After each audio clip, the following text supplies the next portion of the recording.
I came down here just to introduce a constituent of mine, Dylan Armus, who's from Boynton Beach.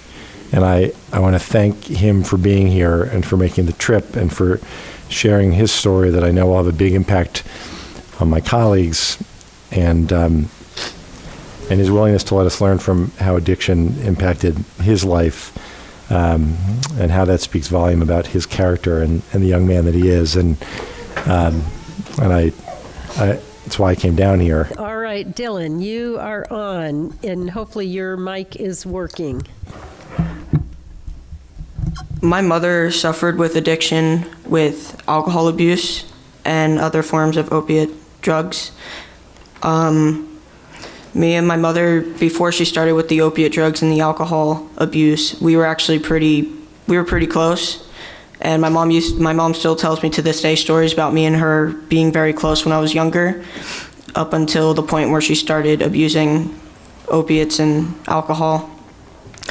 And eventually it just got to a point where she would get sick and she wouldn't be able to get up, and it just got really bad. So what happened was that she finally was able to seek help and go to a rehabilitation center. And she went to a halfway house named Wayside, and there were people there that were able to help the children that needed physical and mental help because of the abuse of the alcohol and such. There's another program that I'm still with today. I've been with them for about 4 to 6 years now, Horses Healing Hearts, and the program is used to help people, or children more as, that have suffered with their parents with alcohol abuse. And these children don't only just get mental help from that, but they also get help with their self-esteem and multiple depression issues.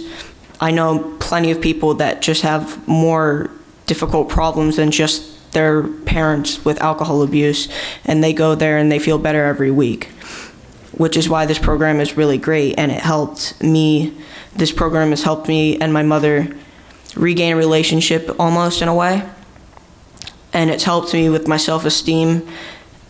And overall, I think that if my mom didn't seek help and I didn't go to this program, I'd be in a totally different pair of shoes today, and I wouldn't be here right now. Well, Dylan, I just want to say, as just one member of Congress, but I'm sure you would more than a few tears up here if the rest of my colleagues had been here to hear your testimony. I'm glad we'll be able to share it on the video. But I'm really impressed with your self-esteem, and I'm certainly impressed.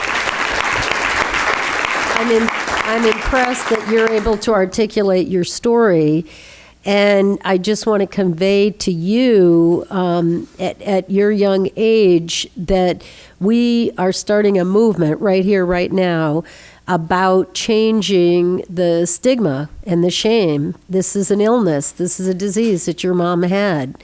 And for you to be able to articulate this the way that you have, it's going to help people all across this country and all throughout this building on Capitol Hill to understand this issue and to understand that help is available and can make a difference in your life. And I think part of what we want to convey in the next couple of days here with your stories is how we spend a lot of time talking about the user, but we don't spend a lot of time talking about all the collateral people in their life, the children, the sons and daughters, the mothers and fathers, the grandparents.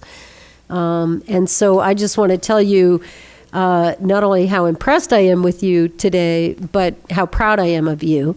And one day I hope you will join us in the United States Congress. You do a great job. Thank you.